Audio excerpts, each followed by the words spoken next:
Welcome to a special episode of the Ask a Cycling Coach podcast presented by TrainerRoad. I'm Coach Jonathan Lee. We have our CEO, Nate Pearson, with us, and we have a special guest today that we haven't had on the podcast before. His name is Kyle Pfaffenbach, and Kyle has an undergrad in exercise science, a master's in exercise science and nutrition from Colorado State, a PhD in nutritional biochemistry from Colorado State, postdoctoral fellowship in cancer and molecular biology at USC Tech School of Medicine. He's currently an associate professor in health and human performance at Eastern Oregon University and where he teaches a variety of different health and exercise nutrition classes. And it's fair to say that Kyle is also a nutrition coach to the stars, between the Brooks Beast on the running side and then even our very own Keegan Swenson that has appeared on the podcast many times and many other professional endurance athletes. Kyle, it's awesome to have you on the podcast. Thanks for coming on, man. Thanks for having me. I'm excited to be here. This is going to be a lot of fun. Yeah. We have listener submitted questions that we want to get to, but at the same time, they're also just like questions that we just want to chat with you. And I think it'll be really informative. Nate, do you want to just open the floodgates here? No, let's go through it. And then I'll just do it as they come up because I'm sure they will. Sounds good. Okay, cool. All right. So the first one came in, and this is from Jack. You can submit these questions at trainerroad.com/podcast, or you can submit them on Spotify. Just go and find it on Spotify, and there's an easy spot to enter your questions right there. It's super cool. And Jack actually submitted this question to the podcast. Now, these first two questions are kind of related. So Kyle, I'm going to read both of them and then we'll go through there. But Jack says, like many listeners, I have young children whose schedules make my only available training time after 8:30 p.m. Nutrition for these sessions can be difficult both pre and post. Do you have any advice? And then Jordan says, this is a bit more detail to that question, but we'll cover both. Says, love the podcast and TrainerRoad. The new features are awesome, and I'm excited for some of the new stuff coming. I often struggle with hitting my macros when life happens on workout days, and it's not uncommon for me to look at the food tracker at the end of the day and realize I'm behind, usually on protein. Often I'll pound a protein shake to make up for it, but I've found that this can disrupt my sleep if it's too close to bed. Obviously, the ideal solution would just be to plan out my day better, but short of that, is it better to hit my protein macro or go without to ensure good sleep and make it up the next day? And then there's additional question here about suggestions on fast protein outside of a shake, which we can get to later. But Kyle, this whole feeding late in the evening thing, and it's like my worst nightmare when I haven't done my workout yet and it's like 7 p.m. and then I know that after that workout I have to fuel. What do you suggest for athletes on how to fuel pre and post on late evening workouts considering they still have to sleep? Yeah. So this is super. There's so many layers to Jack's question. Jack's my son's name, by the way. So shout out to all the Jacks out there. So there's a couple layers to this that I thought of when I first saw it. So first, we have to take into consideration what's called the chronotype of the individual. So chronotype refers to what rhythm of the 24-hour cycle the individual is on.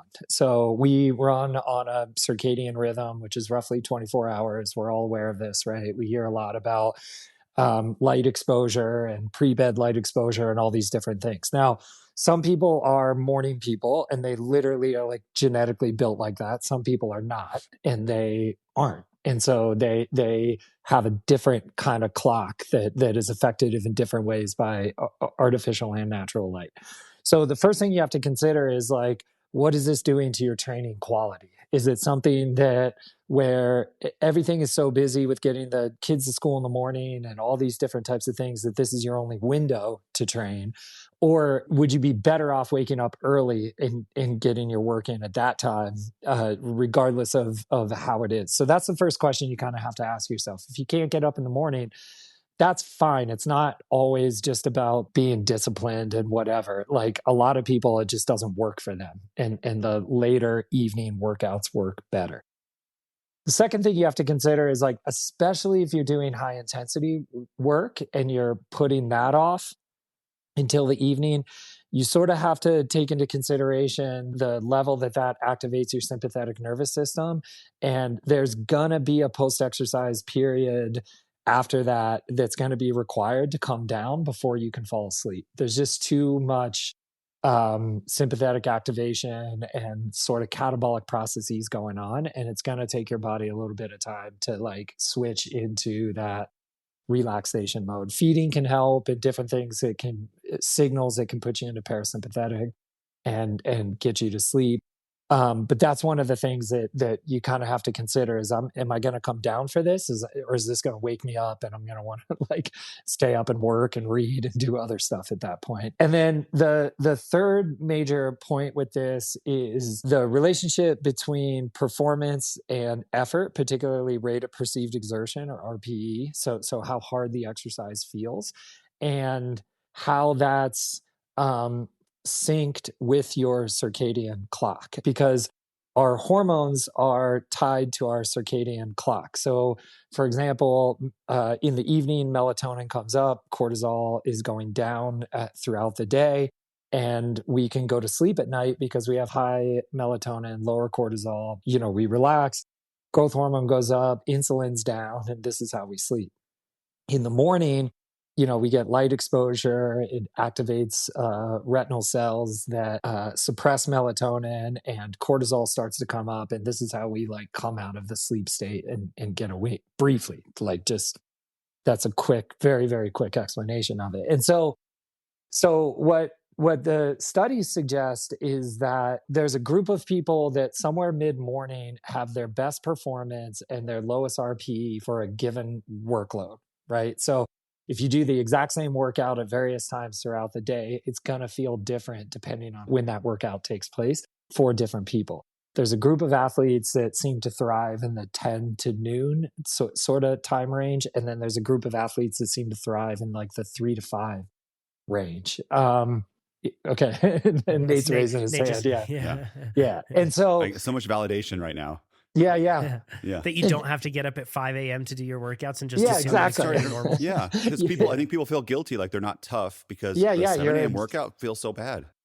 You're not and this is something that is like a cornerstone of kind of my approach, and especially when it comes to nutrition, is like not in like a kumbaya, we're all special kind of bit. We're literally unique biological organisms, each one of us. And so there's such a culture around like you're a failure if you don't get up super early in the morning. It's just not, that's not the way people are built. And the people that prophesize that are typically built that way. And so they try it, they respond well to it, and then they want everybody to do it because they were a responder. And there's no room to appreciate that different people respond to different situations and environments. And they kind of do it in almost like a pious way of like, I am better than you. It has an air of that. It often does have an air of that, right? Like, is it even worth getting out of bed if you haven't been up before the sun, taken your cold plunge, done somehow also like you're supposed to, within the first 20 minutes when you wake up, you're supposed to get natural sunlight, but you're supposed to wake up at 4 a.m. Exactly. Exactly. So, and it's different because this is something I'm really interested in, but these rhythms actually change seasonally. So you're on a different cycle at different times of the year, et cetera, et cetera. And so the point with this is that you first want to consider all these things. One is, okay, is this the only time I have to work out? If it is, then it's the only time you have to work out, and you have to do it. But you can't beat yourself up if your numbers aren't tracking or your body isn't responding in the same way as it was when you were 22 and didn't have kids and trained in the middle of the day and got 10 hours of sleep at night. And so it's really important to sort of take those things into consideration. If you have to do it, you have to do it.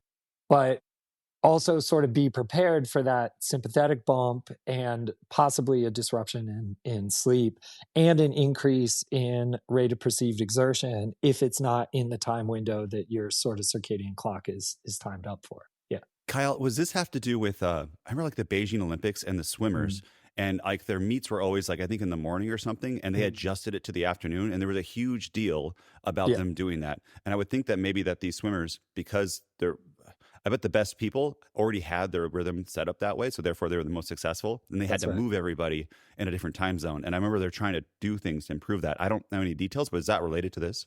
Yeah, so I don't know that anecdote specifically, but it sounds normal. Okay, so like I'll go to the beach. So I work with this professional track team. They're really high level runners, 14 of them, and they're all, I don't know, like within the top 10 in the country. And so the majority. Wow. This is actually really interesting. So they train right around 10:30. Their RTG is usually 10:45 or 11. So their warm up starts around 10. And then they train right in that period. And it's a really nice period for a lot of athletes. A lot of athletes respond well to it. And actually, when we look at kind of the diurnal rhythms of some of the hormones, we actually see cortisol and testosterone higher during that period of time and lower later in the afternoon, which is super interesting. And now, when you get to like big international competitions and even some like Portland Track Fest, even some of these things, the time can change. You could be running at 6 p.m., but you normally train at. And so you sort of have to decide like, there's a couple things that you can do. One, do you take a couple weeks to start training when that race is and try and schedule that in? They're professional athletes. It's all they have to do. So if they need to train in the evening, they can. The other thing that really helps is having very normal nutritional timing around what your workout is. You know, Jack has to work out at 8:30. It would behoove him to get a schedule around that 8:30 workout time. Even if it's not ideal, his body will adapt from a circadian standpoint to that. The body will start to expect, oh, we do this effort 90 minutes after we eat this type of food, and it digests and gets through the system. Does this make sense? You can create rhythms, and even if it's not perfectly matched with your genetic chronotype, your body will adapt to some degree. Like, I'm not a morning person. I have to wake up at 6 o'clock to get my kids ready for school. It sucks. But I'm used to it because I do it every day. And so at some level, I'm used to it. But if I could just choose my own schedule, you know, when they're not in school and I can sleep later and train whenever I want in the summertime when I'm teaching just online classes, I do way better than when I'm on a more restricted schedule. Kyle, I feel like I'm in school because I'm literally, this is so awesome. I'm raising my hand. Like, I have questions. I have questions. I know we're not there yet, but this is amazing. So when you do that, does that then impact your cortisol also, where like it might spike then based on that meal? Or how does your body know based on your meal? How does it change to be able to work out harder? Do you have a lower RPE? Yeah, so cortisol is tricky because it does a lot of stuff. Cortisol is diurnal, but it's also acute. And so if you were just perfectly relaxed and you followed your cortisol over 24 hours, it would go up and down based on time, light exposure, time of day, your circadian rhythm. But then we don't just lay in bed all day doing nothing. And so if you get stressed, if you train, if you do these different things, cortisol also goes up in an acute sense, and it can help. If cortisol is too elevated too often for too long, that's when it becomes detrimental. So that's when it starts to be give us an indication of like, maybe this person is in the early stages of overreaching. Maybe they're in frank overtraining, right? It will disrupt sleep. It will do these different things. Now, it's really individual how different nutrients impact cortisol. So that isn't so much of the role. It's more of when I eat particular nutrients at certain times, I have a variety of hormonal responses that are, from a central nervous system standpoint, tied to this is what I eat when I train. And so I'm sort of, from a central nervous system standpoint, to a certain degree, getting ready for training and getting ready for. So if you eat like a really high carbohydrate meal, for example, 90 minutes before at 7 o'clock, if he has a high carbohydrate meal, it's time for him to start his warm up, Jack to start his warm up at 8:30, that insulin curve will have gone up and come back down. The carbohydrates that he consumed will have been kind of stored in muscle glycogen and different things like that. And then he starts a light warm up to get a little bit of cortisol, to turn on epinephrine, to turn on that sympathetic nervous system. That's taken all together. When it occurs at the same time every 24 hours, your body starts to create a rhythm around that. It may not be absolutely ideal for Jack, but those are the things that he can control within the constraints of his schedule. And those are the things that he could do to optimize this. It's like a Pavlovian response. Your body's like, oh, ding, ding, ding, it's time to do it. What are your thoughts? I took a at-home cortisol test where it was like really well, and I took it like 4 or 5 times per day. Yeah. I brought it in. Mine was opposite. It was really high in the evening. I love to train at 3, but also my kids come home in the evening too. So that could be a tied to that also. If athletes want to test this themselves, like you said, it can be acute, right? Like individual factors in a day can spike it.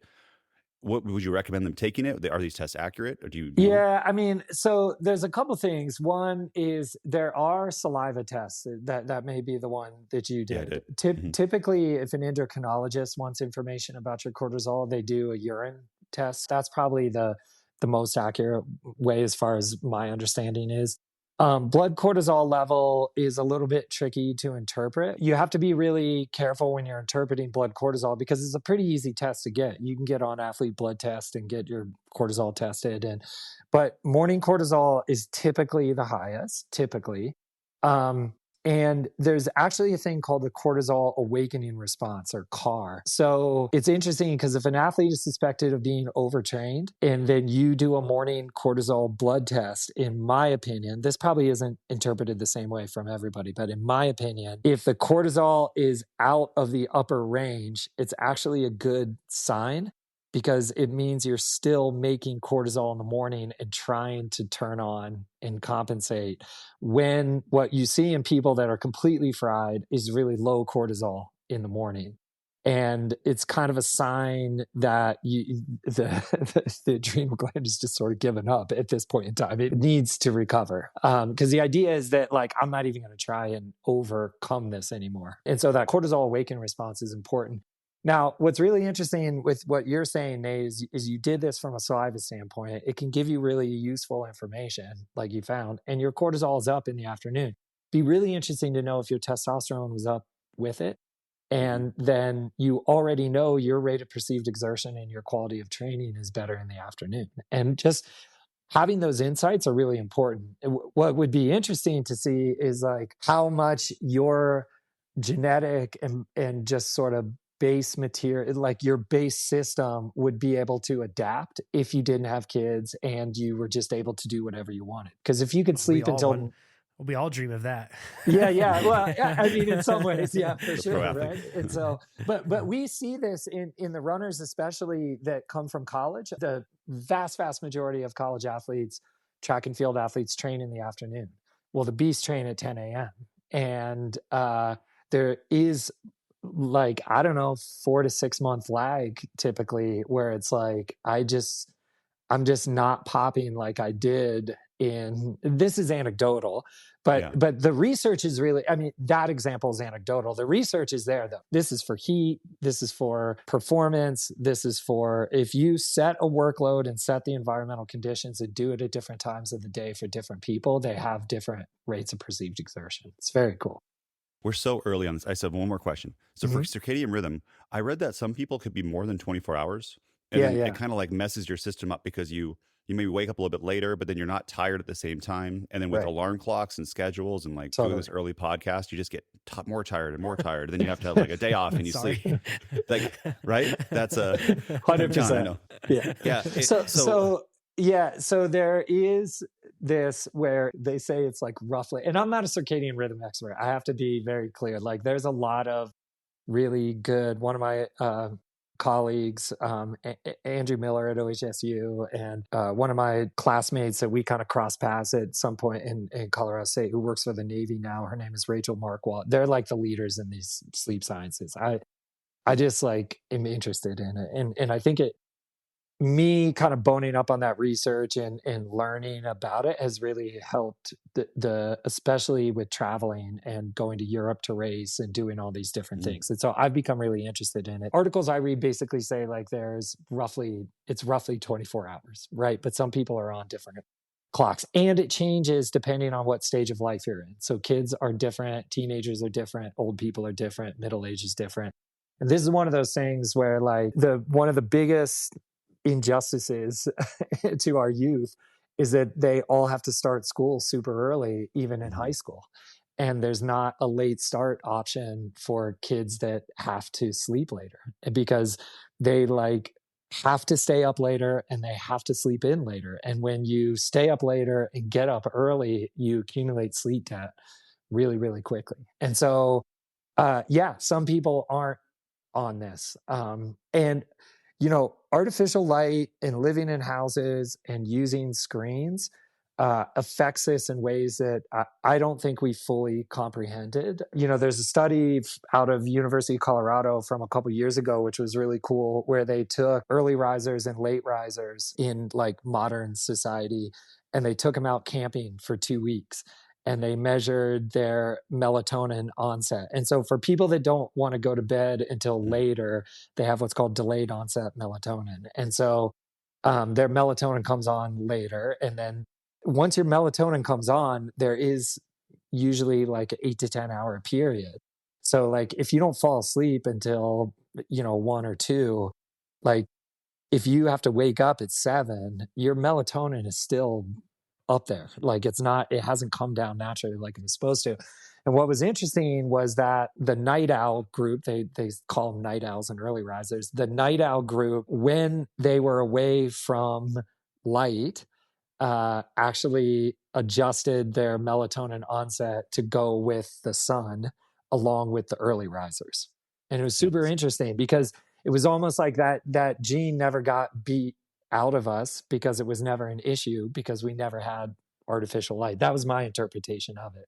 Wow. And so now we introduce artificial light and we have this genetic polymorphism that under this specific condition that we didn't evolve with, so that gene never got edited out for any reason, now affects like a significant portion of the population. That's crazy.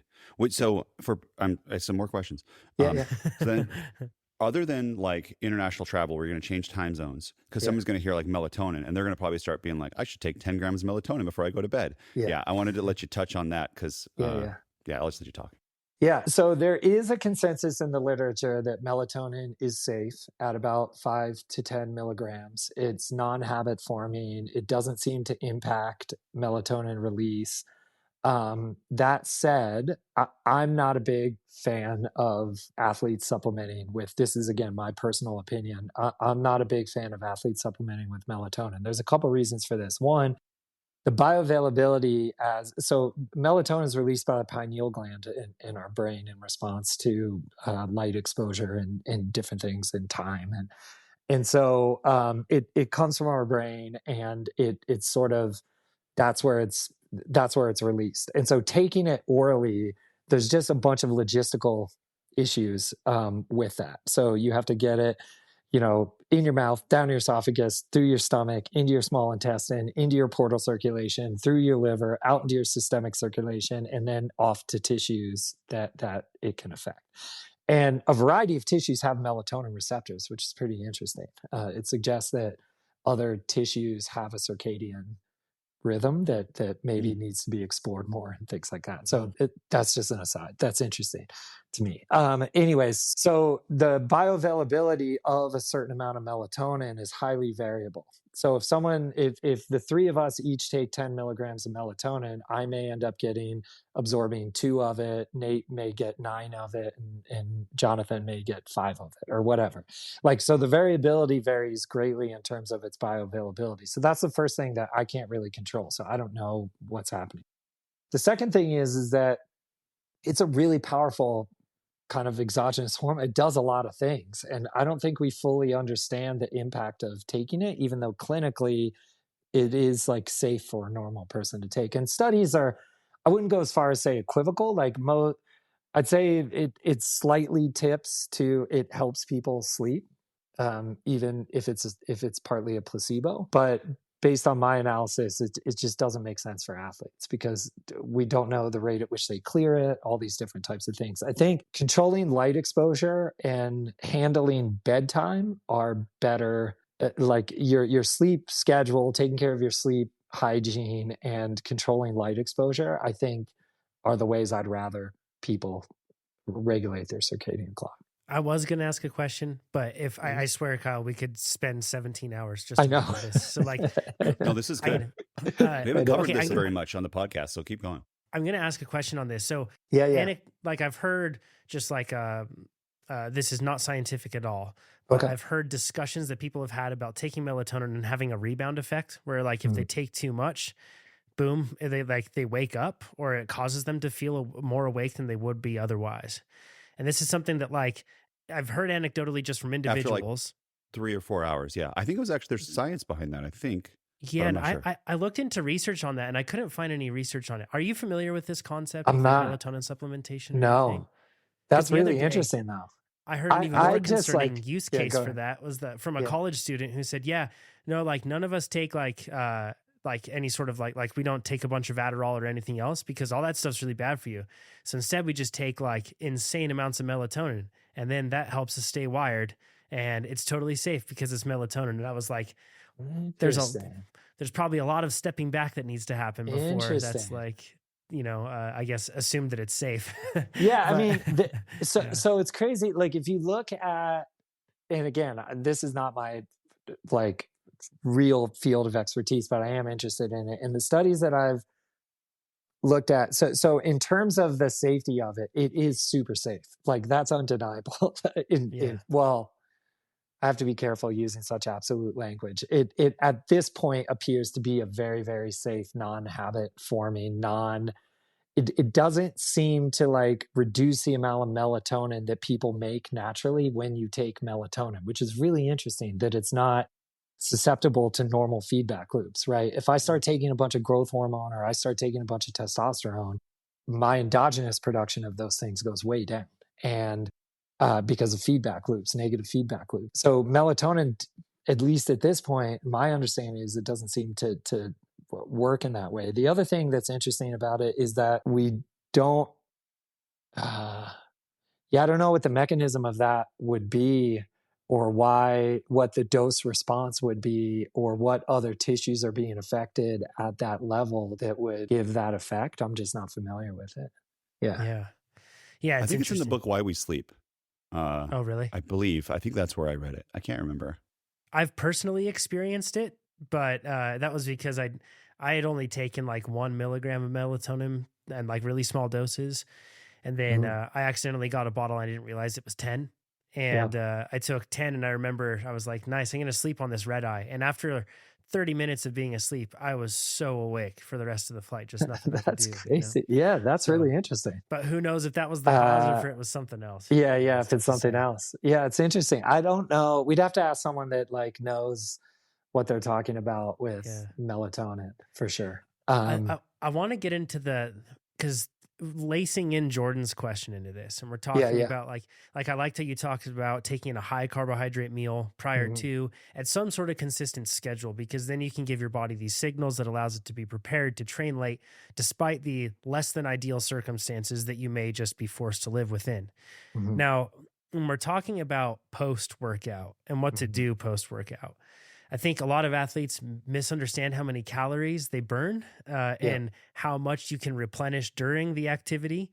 yeah, If an athlete has anything that's like a 200 watt FTP or above, yeah, in most cases, if they're doing an endurance workout or greater, even if they drank 90 grams of carbs an hour, they would be, at best zeroing out, but they're yeah, likely putting themselves into a hole. So yeah, after workout, working out late, knowing that you're going to have to sleep again, yeah. is it the typical just taking the 4-to-1 carbs to protein ratio and just if it messes up your sleep, Yeah. that's fine? Or what do you recommend? This is interesting. So one of the reasons, so first of all, chrononutrition is really important. So the timing and the time that we eat is really important. So the time of day that you eat your meals, the composition of those meals helps you with your circadian rhythm. All right. So we know that. And actually, this is one of the strategies we employ when athletes are traveling to Europe, for example, is they shift when they eat during the day, and it helps immensely when they arrive. So you shift your meals to closer to meal times when you at your destination. And it's a huge pain because a lot of times you're waking up in the middle of the night for like a sandwich and then going back to bed. Oh, But geez. yeah, so it's pretty interesting in that way, but it helps immensely. Okay, and then let me back up because this is tied to Jordan's question as well, which is that there are several studies, particularly in young, hard training male populations, that taking pre bedtime protein is really quite beneficial to recovery. So when you take a mixed whole protein, so it's got all 20 amino acids, like a whey protein or something like that, that also has plenty of branched chain amino acids as well as leucine. The protein itself is a signal to turn on protein synthesis, But if you take it without sugar, you can avoid the insulin spike that comes along with it, because insulin and sleep don't work all that great together. It's interesting because insulin makes us feel tired, but it's not necessarily something that appears to be ideal for mixing as you go to bed. So, and there's a little bit of I wouldn't say controversy. There's discussion in the literature about this, because you will fall asleep faster if you have some sugar, typically, as an adult. Once you've had this big insulin spike, and then you may get a crash, or you may just get like this big anabolic signal from the insulin, and it puts you into parasympathetic tone, and it can help you fall asleep. And so I've actually seen some review papers about sleep in athletes, for example, that recommend a high carbohydrate meal before you go to bed. I fundamentally disagree with this, because we don't eat when we're eating, and insulin and sleep don't work all that great together. And when we're sleeping, that's the time for your growth hormone and testosterone and other things like that to fuel your recovery. Now, having said that, there's a few studies that suggest protein in isolation without carbohydrates prior to bedtime can stimulate some overnight protein synthesis. And, the one study that got a lot of publicity or a lot of attention was, I think they were like 18 to 20-year-old males weight training. They were all eating the same thing throughout the day. They were all doing the same training program, but one group was drinking a placebo before they went to bed. The other group was drinking casein before they went to bed. And the casein group had significantly more mass and strength gains after a certain number of weeks of training. Was protein matched? Yeah. Mm-hmm. Yeah. And so I think the meals were matched. I think that protein was extra. So that's another factor.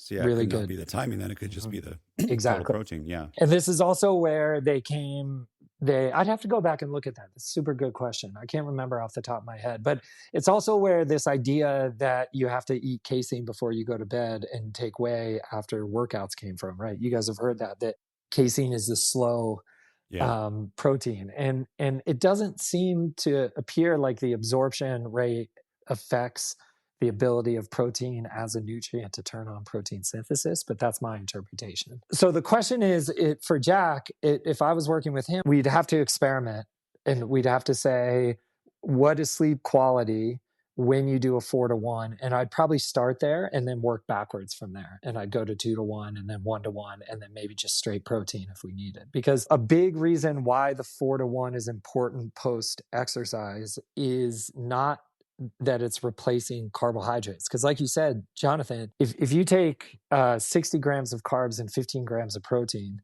60 grams of carbs is a drop in the bucket of what you just burned on a 3-hour zone 2 ride or a threshold workout or something like this, right? It's a drop in the bucket.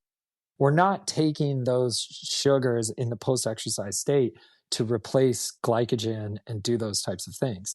What we're doing is taking that bolus of sugar to get an insulin response, because insulin's such a powerful anabolic hormone, and it's really important for recovery.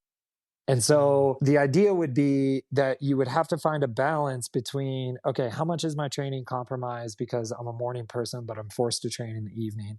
How much is my sleep compromised because of the sympathetic nervous system activation?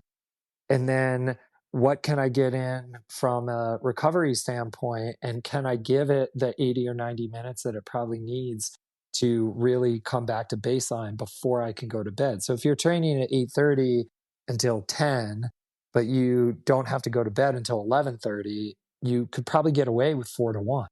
If you're training till 10 and then you're in bed by 10:30, you're probably going to just be straight protein. It's just going to depend. What I would say is, like, when it comes to these types of things, people really need to recognize who they are individually and then experiment in sort of not super rigid scientific ways, but in thoughtful ways. You can experiment and find out what works. And when you hit on what works, don't be worried that it's not what somebody else does, because like we have to find individual approaches. It's a huge key to unlocking what your potential is within the current constraints of your schedule.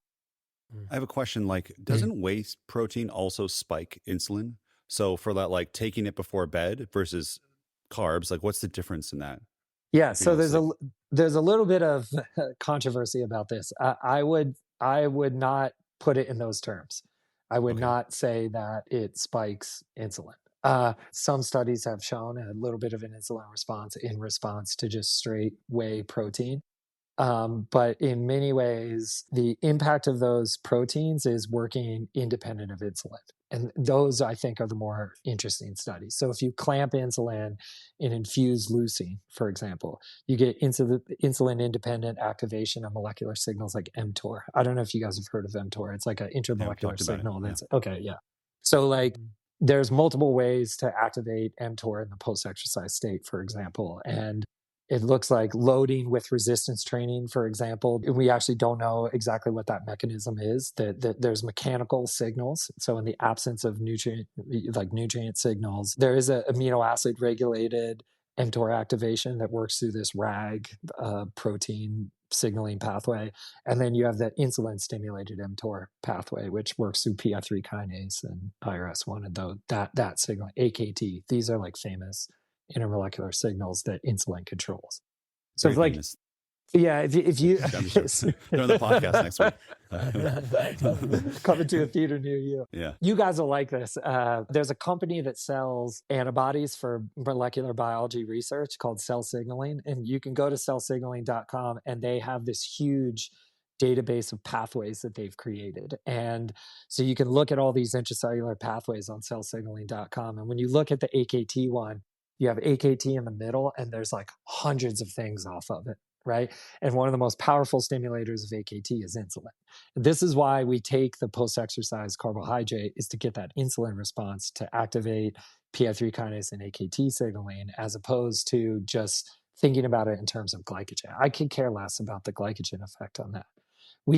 Sugars are fast-acting nutrients, right? And so like, you could not eat a sugar for 6 months and then eat a huge thing of rice covered in honey and maple syrup and your glycogen is back. Like it happens like that, right? So we're more concerned with these signals that can turn on the molecular things that modulate the signals for recovery, et cetera. That's interesting because, we've seen studies of taking the recovery shake. If you're going to train 24 hours later, your glycogen is going to replace. So that's not as important. But what you're saying is it's all about getting that signal. And so what would let's say an athlete that is during the day, like they train at 10 or something, versus this athlete who's going to be at night, what would the recovery shake be for like, let's say some kind of intense workout, threshold workout, something like that? So like I said, like if we were in the night person, it's trickier because we have multiple things that we're trying to deal with. We're trying to understand like what's the sympathetic activation of this? How are we going to come down so we can get the sleep? How fast do we need to fall asleep after that workout takes place? And then I would probably just try. I'd do probably a week at 3 to 1 and then a week at 2 to 1. And then I would just look at your Aura or your Whoop or your Apple Watch or whatever and try and figure out, is this like legitimately impacting sleep quality or my heart rate variability or those types of things, right? Heart rate variability would be really useful in this case because heart rate variability is suggestive of parasympathetic versus sympathetic nervous system control, right? When we're under parasympathetic control, we have high heart rate variability. When you're under sympathetic control, you have lower heart rate variability. So the way, you guys are all familiar with this, but I'll just say, like, if you're running at 120 BPM, it's actually 2 beats per second. If your resting heart rate is you're sleeping and your resting heart rate is 60 BPM, it's not 1 beat per second. It's your heart rate slows down when you breathe in and it speeds up when you breathe out. And the more variable that is, the higher the variability and the more indicative of parasympathetic and recovery and rest and those types of things. So I'd probably use HRV as an outcome variable for looking at the effectiveness of the different recovery shakes after the night workout and then find out, okay, is this working or is this compromising things too much? But like I said, like if it's the only time you can get it in, you got to get it in. So it just might not be like what is quote unquote ideal if all things were removed and all you could do is just focus on your training. Now, go ahead. Okay, sorry. The 2 to 1, Yeah, 2 yeah. to 3 to 1, that's carbs to protein. Yeah, Is there a exactly. certain amount of protein or carbs that you're trying to hit, like, Yeah, or so match it's the workout, or? interesting. And again, this is my interpretation of all these things. I'm just telling you what I think based on what I've read, because there's some controversy about some of this stuff. But from my experience, there's a couple things I misinterpret around this concept. One is that it does seem to be like anywhere from 15 to 20 to 15 to 25 grams of protein, depending on the body size of the individual, is enough to stimulate recovery in the post-exercise state. And here's really the key, if you just remember one thing about this topic, is that post-exercise drink is not your recovery. It is the initiation of recovery.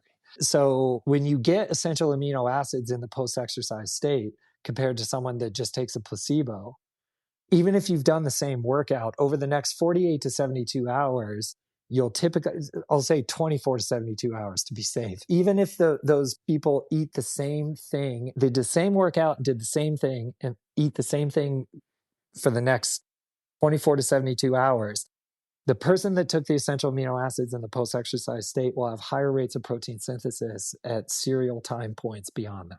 Does that make sense? So it's the start of recovery. This is something when you're working with like, new post-collegiate or professionals that are trying to like balance lifestyle and being in their 20s, but also being a professional athlete. This is something you come against because you train hard on Friday, you take your recovery drink, you think, well, that's recovered. And then you go out and drink 12 beers on Friday night, right? That's actually really getting in the way of the prime recovery time from that Friday workout, even though you took your recovery drink. So I'd say 15 to 25 grams is where you want to go. 15 if you're lower body weight, probably anything from 150 and below, you could probably get away with 15 to 20. If you're 150 and above, you probably are looking at 20 to 25 grams. And then the other sort of thing that comes with this is people say, well, you can't absorb protein at greater than amounts of like 25 grams. And so you should never eat more than 25 grams of protein in a single sitting. And like, that's a little bit of a thing that's out there. Like, I thought it was better to eat protein lots of times throughout the day, blah, blah, blah. Mm-hmm. The thing is like, we do absorb that protein and we get access to that protein. But based on my understanding, it's the ability of protein to stimulate protein synthesis tops out at about 25 grams. So if protein synthesis is at 2 and you eat 10 grams of protein, it may make protein synthesis go to 4. But if you eat 20 grams of protein synthesis goes to 8. Okay. But if you eat 30 grams of protein synthesis stays at 8. So there's a ceiling to what the nutrient protein can do to stimulate protein synthesis. So there's no point in, you can still eat a steak that has 50 grams of protein in it. And that can be, you get access to that protein, but the ability of that protein to turn on protein synthesis caps out. And so the ideal recovery drink, because most people don't want to eat a lot after really hard interval training, you grab 15 to 20 grams of protein, 40 to 60 grams of carbohydrate, and that starts your recovery process. Now, the effect of that on sleep later in the day and those types of things would be TBD for the individual. Some people probably do just fine on it. Other people would probably want to do, I'd probably start with doing less carbohydrate because that protein's super important. I thought there was just a recent study that had like athletes do 100 grams and then match for like protein, like it was a muscle gain. Yeah. How does that fit in with that? Yeah. So I'm not super familiar with that study yet. Growth mindset there. But I did have several people text me about that study saying like, hey, like it looks like you could absorb up to 100 grams of protein. And like before I interpret it, I don't want to comment on it yet because I haven't looked at it in detail yet, but it's something that's like on my million-mile to-do list. But This is super interesting because what you're doing is shifting my mindset, at least, and I'm learning a ton from this conversation. Cool. This is awesome. And you're shifting my mindset with my recovery nutrition to go from replenishment to signaling and to focus and to basically send my body the signal that like now is the time to start the recovery process, and that it's not just about that energy balance that you're trying to maintain. That's a really interesting perspective. Cool. Yeah, because energy balance is tricky because people kind of live and die buy it. I should use different language. People think about it in too short They of literally terms. do live and die by it. Thanks, Nate. Kyle was like, maybe I should not go there. And Nate was like, I'll hit a home run. People will die. Yeah.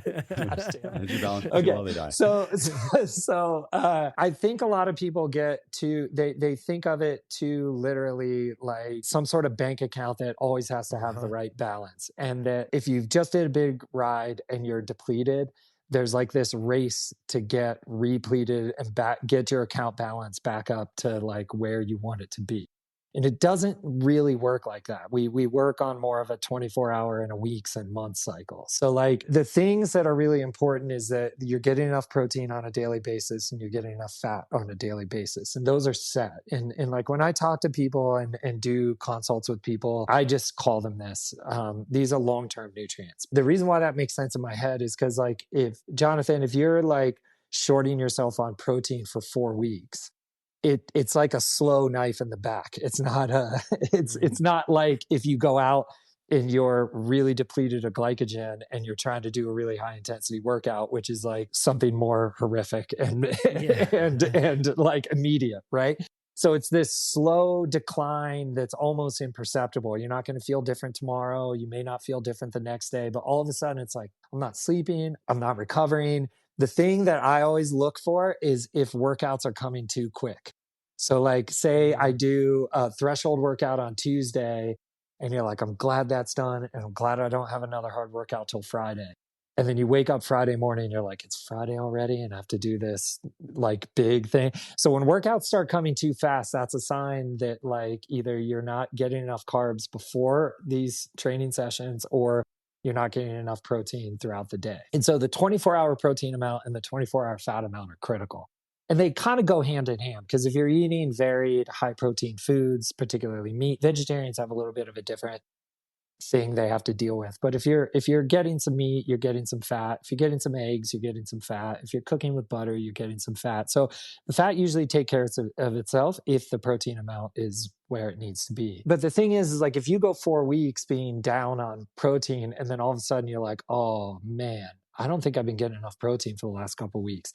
I can't just have you eat like a side of a cow and your protein is back, right? And same with fat. You know, there's like whatever, like 14 or 15 steroid-based hormones. Steroid hormones are made from cholesterol. Cholesterol is made from fat. You have to have enough fat, especially if you're low in body fat. You have to get enough fat daily to support all that hormone synthesis and stuff like that. This is especially important for females. Go ahead. What is enough?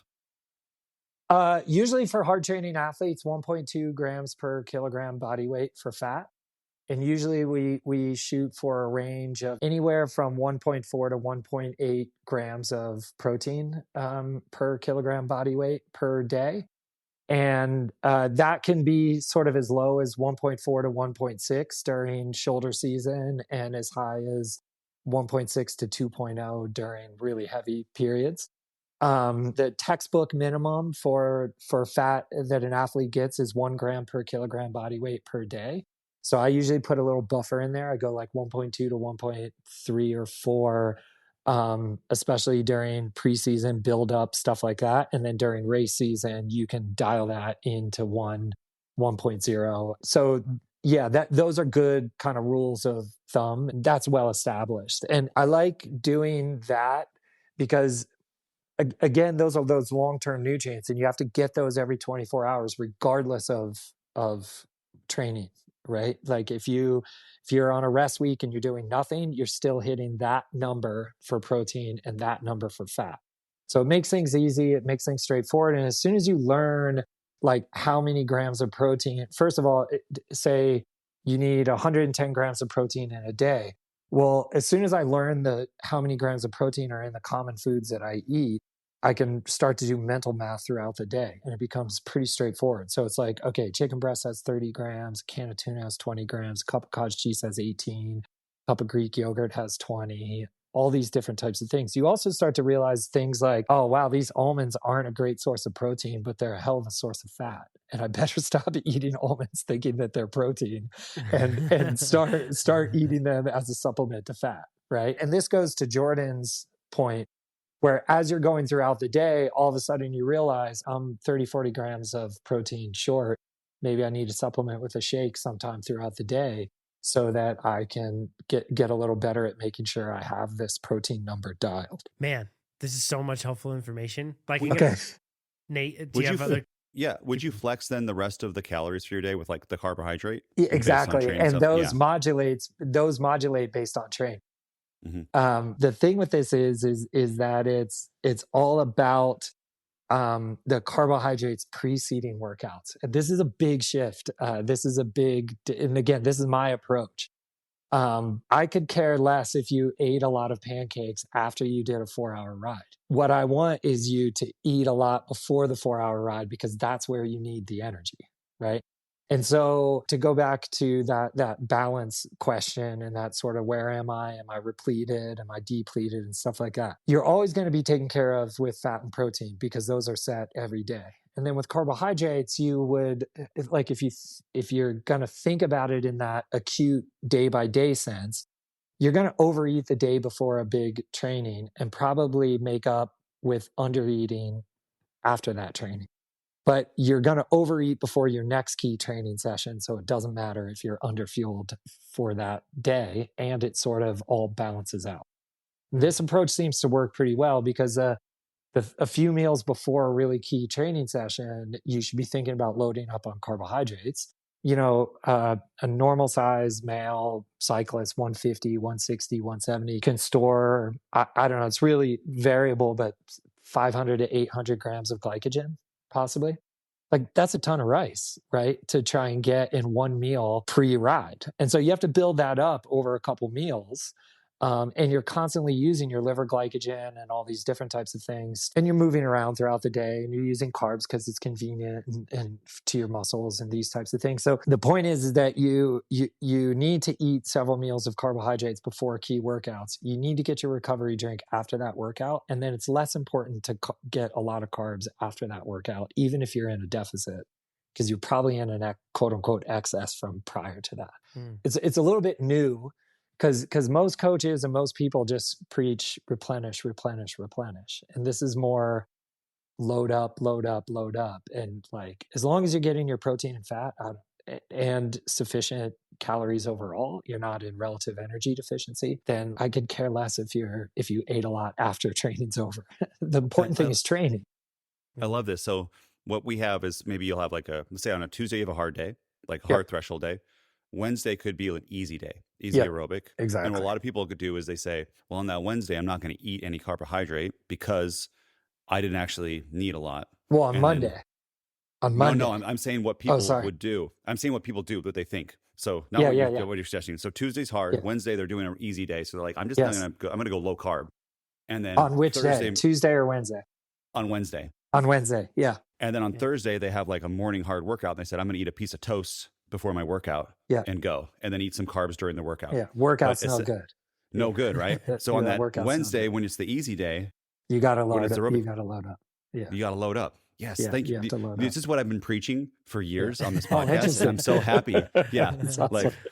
Yeah. So like, if you train hard on this is why, and cyclists do this a little bit more. So it's different for runners because the pounding, the gravitational load that is placed on the body is just so different than on cycling. So, cyclists do a lot more blocks in the middle of the week where you're doing either back-to-back days, or you only have one down day between two really hard days. And, workouts are typically like threshold hit, like these types of things, race simulations, hill repeats, those sorts of things.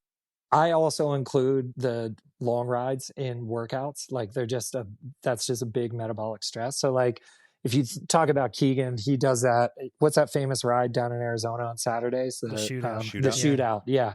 This is like crazy. And so like, he has to start eating for the shootout on Thursday night. Right. And then I'm less concerned with what he does on Sunday and Monday, but on Sunday. But starting on Monday, if he's going to have back-to-back days on Tuesday and Wednesday, or back-to-back days on Wednesday, Thursday, I think that's kind of the way things go. He usually does 2 or 3 days in the middle of the week. So it's a little bit different than the runners who are like Tuesday, Friday, Sunday. which means that Monday, Thursday, Saturday are high carb days, and the other days are less carbs. Wednesday's the only true day when you're not kind of thinking about, you're in low carb mode coming off the workout Tuesday, and you're not having to be in high carb mode for workout Thursday because your workout's not till Friday. So that's your one day where you can stay low carb for like more than 24 hours, basically. So you're kind of like, as you would carb load for a race. That's what you're constantly doing for these small workouts. You're thinking about that and loading. Like it's this interesting phenomenon that I noticed early on when I started working with athletes, especially elite athletes. I would say, well, what do you eat before workout? So I eat oatmeal, I do this, I just get kind of whatever, and then I go for a ride. I say, okay, well, what do you do before races? And they say, oh, and they have this really intricate plan, right? And I was like, well, how do you typically feel during races? And they're like, I usually feel awesome, and I have a lot of energy, and it's like, how do you feel in workouts? And it's like, oh, it's hit and miss. And it's like, I think I know why. Like, so let's create consistency around. The other thing about creating consistency with, like, pre-ride meals should be the same every time for a workout as it is a race. Because again, those are signals that are saying it's go time, and we got to get ready to go, and this is go time. And so, and the timing should be similar, and to your warm up and all this stuff should be similar, because as everyone knows, when you race, there's a lot more things. One, you're typically in an unfamiliar environment. Two, a lot of times you didn't sleep in your own bed. I guess that's 1A. Two, you're really keyed up and nervous, and your blood flow to your stomach is different, and those types of things.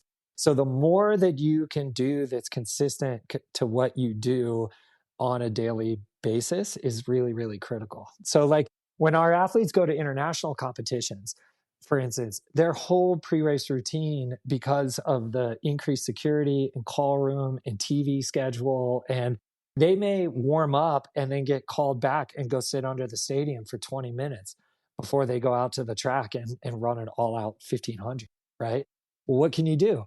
You do your warm up, you do your activations on the track, and then you sit for 20 minutes before you do your workout. It's those types of things. You can really be creative about how you build that in. And again, I don't, if you're going out to an enduro race and you're sleeping on the ground, like, you don't need to like sleep on your thermarest in your bedroom in the weeks leading up to it. But the point is you're sort of mentally prepared for it. These are the check marks.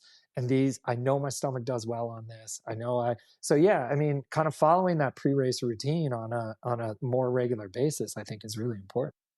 So we get a question a lot. We're talking a lot about carbs and sugar, and eating probably sugar while you work out.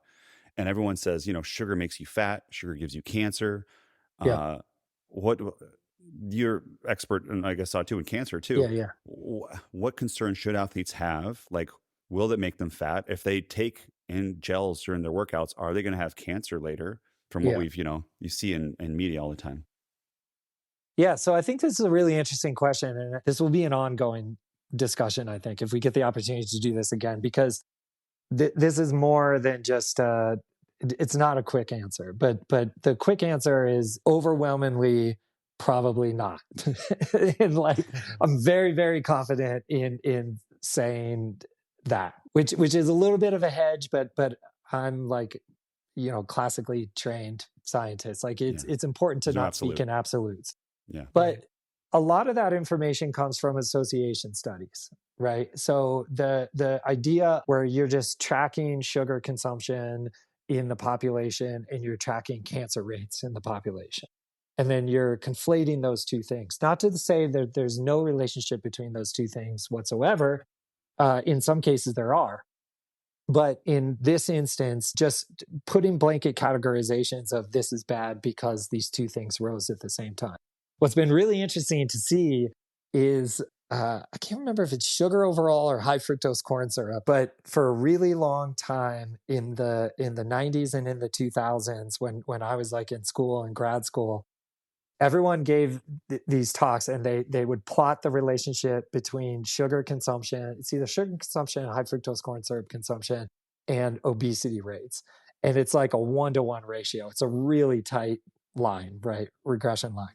And it goes out, and they say, now we can't say that these two things, but don't you think it's interesting that this line is so tight? Okay. Well, in the last like 8 years, sugar consumption has flatlined or even gone down, which overall I think is a good thing societally. Obesity rates just keep climbing. Right. So all of a sudden, it turns out that perfect little story, you don't see that graph too much anymore at the intro of talks about the causes of obesity and the policy changes we need to make around certain things, stuff like that. Not suggesting that all sugar is totally fine or that high fructose corn syrup, that should actually be avoided at all kind of costs. So yeah, there's just a lot to unpack with this. The other thing is that when we're exercising, we're in a catabolic state. And when you're in a catabolic state, you're in a state where you're utilizing nutrients for fuel production. So eating a lot of sugar while we're exercising is not really contributing to growth signaling or the types of things that would be associated with cancer. If you think about cancer at its base, most basic sense, it's uncontrolled cell growth. Well, uncontrolled cell growth requires a lot of energy. Uncontrolled cell growth requires a lot of effort. It requires a lot of vasculature and blood flow and all these different things that are anabolic processes. Well, when we're exercising, we're in a catabolic process. And there's all kinds of exokines that are getting released and hormones from your skeletal muscle in different places, and your central nervous system's involved. And we're utilizing those sugars as an energy source, right? And we are more insulin sensitive in the post-exercise state, which is why daily exercise is super, super important for just overall health. We're kind of mixing training and performance with just general health. But then also, like, people that exercise more have less rates of cancer. They tolerate chemo better. They have better quality of life during survivorship. There was just an ACSM consensus statement about exercise with cancer during treatment and post-treatment. There's all these benefits to exercising. And exercising at a really high level requires carbohydrates. It's the way our body is built. It just does. Now, you can, to a certain degree, become fat adapted, which is like a whole nother topic. But you can never become so fat adapted that you can use fat as efficiently as you can carbohydrates. It's rocket fuel. It's the way it is. And we have all these hormonal systems and biological systems around the idea of taking advantage of when we get access to sugar, right? Because we did evolve as meat eaters, and that was our primary source, but we're also omnivores, right? We eat a lot of carbohydrates, and then we developed an agrarian society. There's a bunch of like stuff in the fossil record that, again, like this, we could go like really, but overall, with a really active lifestyle and thoughtful consumption, particularly around carbohydrates and sugar does appear to be very safe. Now, the other side of that, where you have to manage this, is that, for example, we say, okay, you have to carb up for 3 meals before a really hard workout. Well, because we know at rest, when we consume carbohydrates, that we have a glycemic response and we have insulin that's released. And we know that insulin stimulates growth and promotes growth and tissue, like anabolic processes, glycogen storage. It also suppresses fat breakdown and it promotes fat storage, right? So this is one of the issues of just saying, well, I need 500 grams of carbs before this workout, so I'm going to eat 100 grams of carbs of gels for 5 hours leading up to that workout. That's not a good strategy day in and day out, because you're constantly eating really high glycemic sugars that are spiking your glucose because you're at rest. They're spiking your insulin because you're at rest, and they're promoting fat storage, and they're suppressing fat synthesis, and they're stressing your insulin system. And this is where you get into things like type 2 diabetes and insulin resistance and weight gain and those types of things. And the reason why people gain weight on excess caloric diets that are characterized by high carbohydrate is because there's this thing called the hierarchy of substrate metabolism, where your body, if carbs are available, your body will burn them. And so even if we're sitting here podcasting, and if we all ate pancakes right now, our fat use would go down, our RER would go, or our RQ would go way up, our lactate production would go up, because we're flooding this pathway that your body likes to use, even though under these circumstances, it's not the most efficient use of your body's fuel sources. we know that fat is the most efficient use when we're at rest. Okay. So if you're constantly eating carbs all the time throughout the day at completely random times, and you're eating high glycemic carbs, then you're constantly spiking blood sugar, you're constantly spiking insulin, and this is where you get into trouble because you potentially are in excess caloric consumption. You're suppressing fat use. The carbs don't turn into fat in humans. They do in the liver to a certain extent, but we don't turn carbs into fat very well as humans. But they promote fat gain because we're constantly suppressing fat use because we're constantly having insulin up throughout the day, right? And so there's real kind of thought and intention that goes into how many times am I going to spike insulin today, right? Breakfast, lunch, dinner, and maybe post-exercise. So 4 max, or at least one of my post-exercise meals will be really low in carbohydrates because I know that I'm not going to have a hard training day the next day, and I can get away with a little bit less of an insulin spike because of this, right? And so you want to be really intentional with when I eat carbohydrates, are these high glycemic or complex carbohydrates with fiber and those types of things? Is it the meal before a workout? Because I don't want a bunch of waterlogged fiber in my colon while I'm working out. So I'm going to eat a little more of a simple complex carbohydrate. I'm going to eat simple carbs on the bike and not worry too much about the glycemic index of those because I'm in a catabolic state. And then You do away want to worry from about them.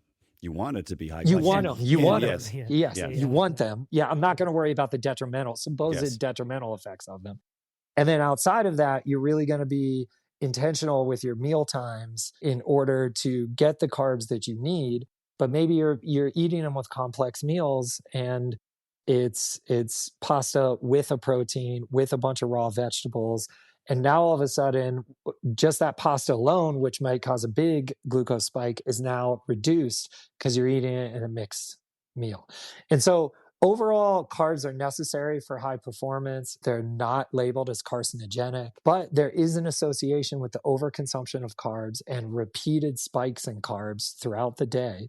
If you're drinking Gatorade because you're thirsty, that's a completely unnecessary spike in carbohydrates that may over time lead to weight gain, contribute to things like insulin resistance, and potentially have detrimental health outcomes and effects. Now, the other side of this is that we do want to manage and control those things because there are studies so when I was at USC, I worked with a gentleman named Walter Longo, who's kind of like the father of intermittent fasting. And we did a couple projects together around the idea of like what biochemical signals and molecular signals are altered in different fed or fasted states, and how may that impact cancer progression or potentially resistance to chemotherapy or different things like this.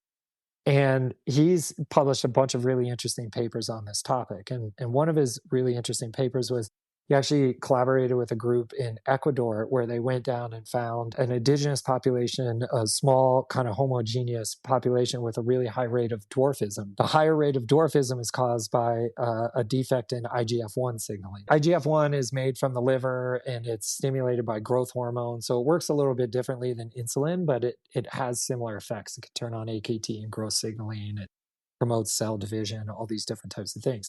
And what they found is that the individuals with dwarfism in this population of people had far less type 2 diabetes, obesity, insulin resistance, cancer incidence. And it seemed that as adults, reduced growth signaling does appear to be effective in some ways.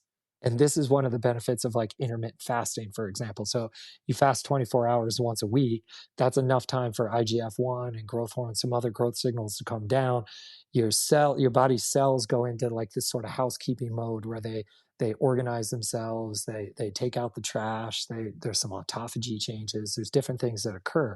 And so that can be really healthy. And definitely someone that is like suffering from cancer or is at risk for cancer, having a lower sugar diet can be really quite beneficial because you're not randomly spiking these growth signals. You're trying to prevent the overabundance of growth signals.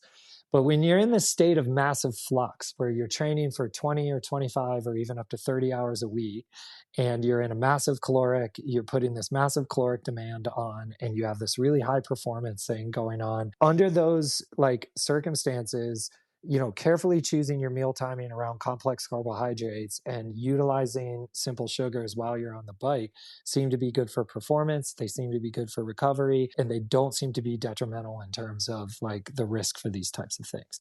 So a lot of these just blanket statements about like sugar causes cancer, and so we have to stop eating sugar and we have to find different ways to fuel on the bike. They're ignoring the fact that we're complex biological systems that go through a lot of different states, and they're kind of conflating two different states. If a soccer mom calls me, I use that term endearingly. My wife is a soccer mom. So if a soccer mom calls me and says like, I'm not saying, hey, do a 4-to-1 carbohydrate to protein ratio and eat 2 cups of rice at every meal, 3 meals leading up to your 30 minutes on the elliptical machine, Monday, Wednesday, and Friday.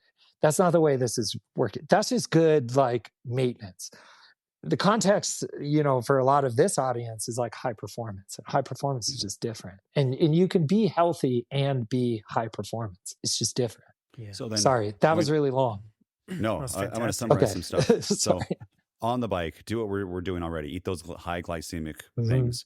Leading up before it, eat a fast acting carb, maybe some oatmeal or some toast with honey or something like that. And then before that, eat your carbs that are like wrapped in fiber, or have your carbs with protein and fat Mixed inside meals. that meal. Yeah. So like I'm talking about like whole foods, berries, stuff like that, legumes. This is what I've been saying for years. So I'm like, happy to be communicating this. One other thing you said though is awesome. That you said that the high sugar diet could lead to weight gain. Could it be more like body composition changes where you're more fat rather than lean, where weight gain would just be a caloric excess? So if things were matched. Correct. Yeah. Okay. So if we run it back, there's a little bit difference between that. I mean, if we run it back, I'm almost sure I said, if you have a high carbo diet with sort of a lot of random carbohydrate spikes along with caloric excess. Along with caloric excess, yes. Yeah. So a lot of this comes from liquid calories, right? Because we don't process liquid calories the same way that we bypass our hunger signals. We do all this stuff. So hard training is actually a really powerful hunger suppressant, which is why we use post-exercise drinks, because it's the only thing people want to get down within the first 5 minutes of indeed a really hard workout, right? Nobody wants a Thanksgiving dinner 5 minutes after they've finished their cool down. This can become very useful or useful information because, like, for example, like smoothies can have a lot of healthy nutrients, but they bypass all our hunger signals. They don't fill you up. They don't make you feel full. They don't keep you full for very long. And they just add a bunch of calories to the system that aren't really detected from the signals that are released when we chew, when we machinate food in our stomach, all those different types of things. So those mixed meals you're talking about, they're going to have higher fiber carbohydrates, or even like if you're leading into a big race or a really key workout, you can eat white rice. Right? But white rice and chicken is not going to have as big a glycemic index as white rice alone or white rice with syrup. And then pre-exercise, you mentioned one thing. I really look for lower fiber type complex carbs in those scenarios because the fiber, we don't absorb it for energy. And especially soluble fiber that comes from grain fiber. So these types of things can cause like stomach issues and stuff like that. That's just a little thing to keep in mind. Yeah, what's a good source of that? So we know because Keegan is famous for it. So yeah, exactly. Like, right. Because that's complex, but it has a feeling of fullness and you actually have to chew it, but it's very easy to digest and it's low in fiber. And you can add however much extra sugar you need with syrup, but the syrup doesn't have high fructose corn syrup in it, which gets trapped in our liver and we don't get access to it anyways. So this is the other thing to remember when you're, we talked about being on the bike and eating those high glycemic sugars, but not all these things are created equal. Like Coca-Cola tastes so good sometimes on a long, hot ride, but you have to get the glass bottle Coca-Cola that's made with real sugar because the plastic bottle Coca-Cola that's made with high fructose corn syrup, you don't get access to those carbohydrates because the majority of them get trapped in your liver. And that's because we express this enzyme in our liver that holds on to fructose at a higher degree than glucose. And all our nutrients pass through our liver before they go out to the rest of our body. So liver is the king. It gets first pass nutrient uptake. But so when you're working out, though, are you taking in fructose, though? And some of these gels have fructose Yeah, of in course. It? Yeah, because a mixture of sugars at a low fructose when you put a little bit of fructose and you put a variety of chain length sugars into it, then you utilize more of your sugar receptors in your small intestine. Yeah, you have a much better absorption. And the price you pay is that, yes, 70% of the fructose that you consume gets trapped in the liver. But the percentage of the fructose that you're consuming is so small that it doesn't really make a difference. You're using the fructose to optimize sugar absorption. This research goes back quite a ways. You guys are familiar with it, right? If you combine different types of sugars, you get more sugar in your bloodstream. Well, that's because more sugar made it through your stomach, through your gut, through your portal circulation, through your liver, and has now gotten to your finger where you take your little finger prick and you see the, right. But if you take if you take something like Gatorade, which has a really actually nice, well-researched, I know that's sacrilegious, but has like a lot of research behind the combinations of sugar they use. And you compare it with something like Coke or Arizona iced tea or something. This is a fun experiment to do. We do it in our exercise physiology class, where we'll have someone drink the exact same amount of carbohydrate in those two, but then we take cereal finger pricks and look at the difference in blood glucose between the different drinks. And when you have tons of fructose in one of them, you get less of a glycemic response. And you may think, well, that's great. I don't want a high glycemic response. Well, you also don't want a lot of fructose flooding your biochemical pathways in your liver, because a lot of excess fructose does get converted into fat. It can contribute to non-alcoholic fatty liver disease. There's different reasons why we don't want to. But fructose, like naturally occurring fructose in fruits and a mixture of fructose to increase sugar absorption in the drinks that you make or the drinks that you buy is a beneficial thing when you're on the bike. This is awesome. Okay. This is, we're not going to get into more questions today. It does not matter. Okay. This is wonderful. Yeah. So, okay, cool. Okay. So I want to clarify one thing. Let's say I'm taking in a drink with 2-to-1 glucose to fructose. That's a really common thing that people take in, whether they make it or whether they buy it. There's a lot of products with that. Yeah. When you stated the fact of having excess fructose in your liver, if you're taking in something like 120 grams of carbs per hour, are you in an active state as you are when you're training? Yeah. Are you, I guess, entering some sort of danger zone with putting in too much fructose into that liver? That's a super good question. I don't 100% know. Yeah, that's a really good question. And the role of there's fructose, evidence.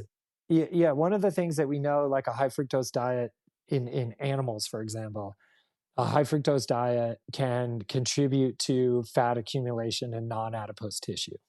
So it gets converted in animals do this better than we do, but we do it pretty well in the liver.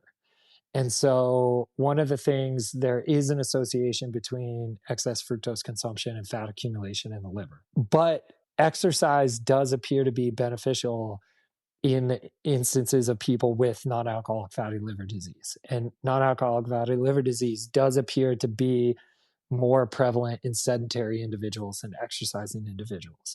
So kind of thinking along, and I'm just spitballing here, I don't know this, but thinking along those lines, I could see there being some sort of change in flux under those hard exercising conditions. I'm sure someone's like looked at it, but we'd have to go look for the paper or the abstract or whatever to find out if someone looked at fructose flux in the liver while exercising. Super interesting question. Yeah, so I don't know. Yeah. So high fructose corn syrup, I think it's like 55% fructose Yep. and then 45% glucose, right? Yep.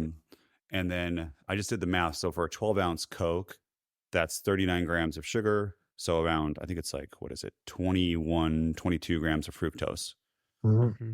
If you're like a Keegan, you're getting 120 grams of carbs an hour, on a bike, Mm-hmm. you might be able to then have a Coke and then have some other gels that are just glucose and combine that and kind of get the right ratio for that's interesting. optimum. Yeah. That's interesting. Because I know what Ironman athletes do is they'll have like a little bit of cup of flat Coke while they run, but it's really maybe 2 or 3 ounces and then have other gels. And I'd worry about they'd say, I'm not gonna be able to use these carbs at all. But it's really, I think what you're talking about is an excess of fructose. Yeah. That you're not This using, is and that's the interesting. issue. Yeah, this is super interesting. So there's this weird thing with especially ultra athletes that Coke just tastes awesome. And it does seem to play nice with the stomach 10 hours in, 12 hours in, 15 hours in. And I don't discourage it. It just sort of is what it is. But I would use it more for that signaling. Like when I drink Coke, I feel better. And it's probably a combination of the sugar, the caffeine, something in it that is the mental association with it. I'm not sure exactly all the things, but I don't want to get too much of breaking it down into its just base components. So you could get away with like a really cold bottle of Coke, and then you could supplement with different gels and things like that. I don't think it would like completely derail you. You wouldn't want to fuel your whole effort off of Coke. Oh yeah, because it'd be too much fructose. Yeah. Okay, For sure. Does that make sense? I'm sort of hedging. I'm hedging a little bit because there's these practical things, like I've worked with some really high level ultra athletes, like so Caitlin Boyle is one of my athletes, and so is Katie Scheid. She won UTMB a couple of years ago. She's a trail runner, and there are certain times where flat Coke just tastes awesome, and we don't like run away from that because of this thing, right? So there's the practical side of it. But if you're making gas station stops, there's certain things that you want to go for and certain things that you want to avoid. Yeah. Oh man, that could be a fantastic bit of content there. Yeah. Corn dogs. Right? Exactly. Don't Keegan, don't listen. Earmuffs. People have different people have different needs. That's for sure. Yeah. So I think what I was wondering is that if fructose was just matched, so we pay all this money for gels, right, John, that are super expensive for a certain ratio of glucose to fructose. And usually, let's say commonly, really quick, Nate, it's like 1 to 0.8 is what you typically see in a lot of gels right now. 1 part glucose to every 0.8 parts fructose. Yeah. And if, let's say, the stomach issue, there was no stomach issues aside, right? Yeah. If we were to get the fructose through fructose corn syrup, and so the ratios were the same, and we could digest them just as well. Yeah. Would there be something inherently wrong with high fructose corn syrup than me just having like a bottle where I put fructose in it and glucose? Yeah, this is interesting. I don't know. I'd have to think about this. The way it's made sense in my mind in the past is one, like I actually prefer the supplements with a variety of chain size as opposed to just glucose and fructose, because glucose and fructose can be different, but when you get different chain sizes, so amylopectin versus like these different things, right? So I know Martin does stuff with that, Never Second does stuff with that, so does Precision Hydration. There's also Now Sports is a company that makes you can just buy like amylopectin powder, so you can basically create your own different things. And in terms of digestibility, there's these issues with putting too much of one thing into the gut and creating kind of traffic jams at the receptors that let those things through. And I don't know if there's just one thing that would work for everybody to say, like, you do this and you're in the clear, and it doesn't matter where it comes from. I'm really hesitant to sort of say it doesn't matter where it comes from. Variety seems to be the best. So most of the products that seem to play the nicest with, and it sounds like Jonathan knows more about the ratios than I do. I basically go based off of, and this makes me, I'll probably lose some credibility here, but it's like what seems to work most often for most athletes. And we try a few things and then we find out what works. And most of the athletes I work with are in an advantageous position, because as soon as they find what they like, they just reach out to the company and say, hey, I want to use this product. And they get support from them. A lot of times, not always. The idea, I guess, would be like lengths, ratios, salt, and dilution. And what combination of those things plays most nice with your stomach. Yeah. And that's kind of where I would go, because the salt's really important, not just from a sodium loss from sweat standpoint, but also it aids in co-transportation and getting glucose across the intestinal membrane. and then, or sugars across the intestinal membrane. And then it's more for like, how much fluid does whatever combination you settle on draw to the stomach? How much gut motility does it do? How much does it play nice with your stomach? And so I think like trying a bunch of different products in a bunch of different ways. So if we use Keegan for an example, and I don't think he'll mind me kind of using him as an example, I've never met someone that can eat more sweet stuff than him in my entire, I've never come across an athlete in 10 years that has the tolerance of a sweet tooth that he has. I remember when he was with Goo, or when he was using Goo products, they came out with a flavor that was like birthday cake flavor, I think. Oh, It was like, for kids. Personally, it was one of the most disgusting things I've ever done. I think that's all he ate when he Everested during COVID, when he set the FKT for Everest. I'm pretty sure he did the whole thing off this massive cache of 127 gels or something. Birthday cake goose. Like, it was an insane amount. So different people have different capacities for different things. You know, with Caitlin, for example, she's always bike packing, and you can't eat gels for like days at a time, or for Keegan can, when he did the Arizona 24-hour race. He had 24 hours in El Pueblo. Is that right? That was a couple years ago when I think he broke the course record in that race. And when we debriefed after that, he was like, dude, that was as much of an eating contest as it was a cycling contest.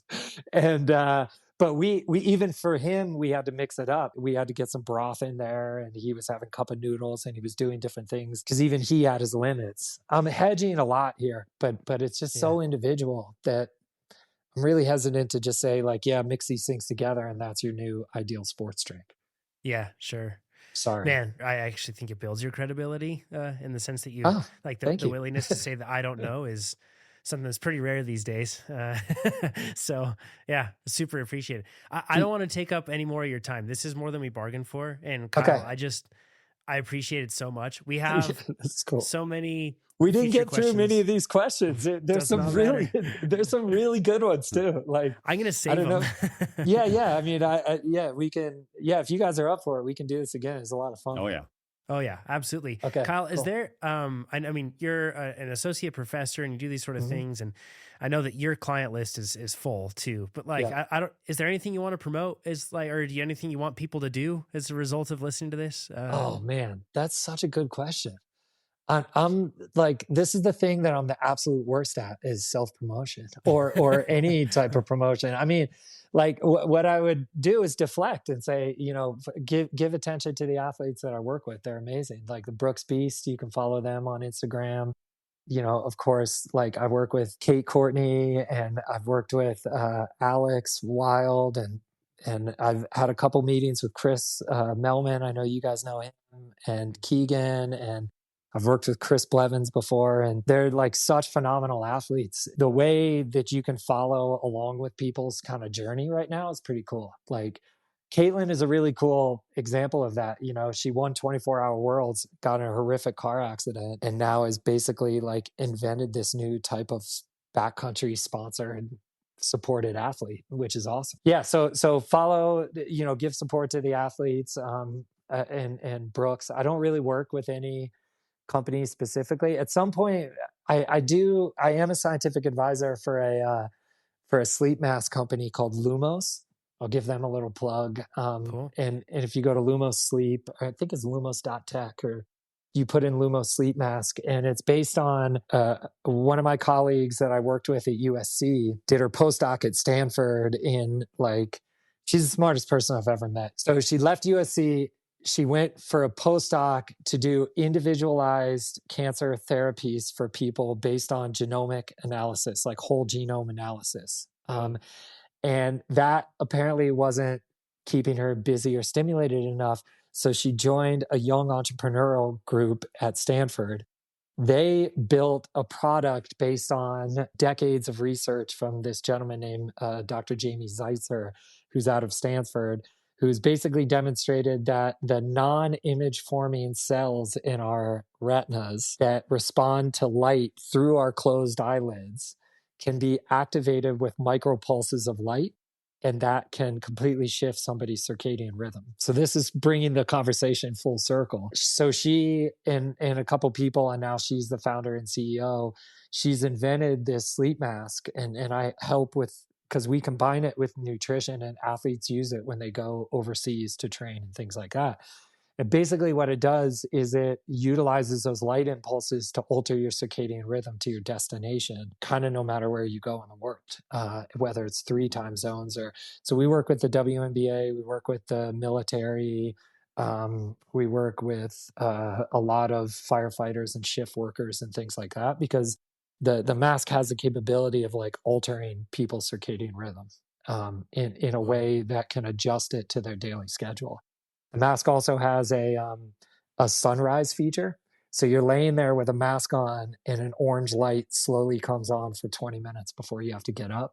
And even when you wake up, you just lay there, kind of feel the light through your eyelids. And then when you take the mask off, you're awake. You like come out of that. That's that melatonin coming down, cortisol coming up thing. So yeah. Sorry, I'll give them a plug. That's cool. You guys awesome. will be super interested in it. You just sold a lot of them. Yeah, it's very, For sure. yeah, it's a super cool startup. And Bichuen Liu is the founder's name. And she's a colleague and a friend of mine. And we've been working together on it a couple of years. And one of their big breaks came from a grant from NASA, because they wanted to be able to get astronauts on particular circadian rhythms when they were in space or traveling to different places and stuff like that. So it's a super cool, it's a super cool product. Lumos.tech. Yep, Lumos.tech. Yeah, there it is. Yeah. Well, thanks, Kyle. If you're listening to course. this right now and you appreciated this episode, you've appreciated Kyle's time and all of his amazing insight, thumbs up, please, on the YouTube video if you are, and subscribe on whatever channel you're using. Submit your questions. We have a list of them to get through, Kyle. So we have to do another one here, but submit questions if you have them for Kyle or any general training topic at TrainerRoad.com/podcast or on Spotify, and sign up for TrainerRoad. Makes you faster. Nate, we're almost to 18,000 reviews. I saw on the App Store, 4.9 star rating. Pretty darn awesome. So that's amazing. Yeah, pretty great. All right. We'll talk to you all next week. Thanks a bunch. All right. See ya. Bye. Thanks, guys.